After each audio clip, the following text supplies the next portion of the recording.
Alam mo ba na pinaparusahan ng Diyos ngayon ang China dahil sa ambisyon ng China na maging number one sa buong mundo?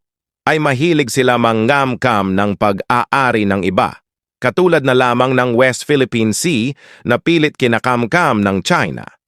Nang dahil sa sobrang kasakiman nila, ay pinarusahan sila ng Diyos. Kung makikiya natin, na binaha sila ng napakalala. Walang patawad ang baha kahit gaano pa kaganda ng bahay, mga mamahaling sasakyan, mga building na napakatataas ay lubog sa baha. Nang dahil sa walang tigil na pag-ulan ng dating napakagandang city ngayon nagmistula ng dagat.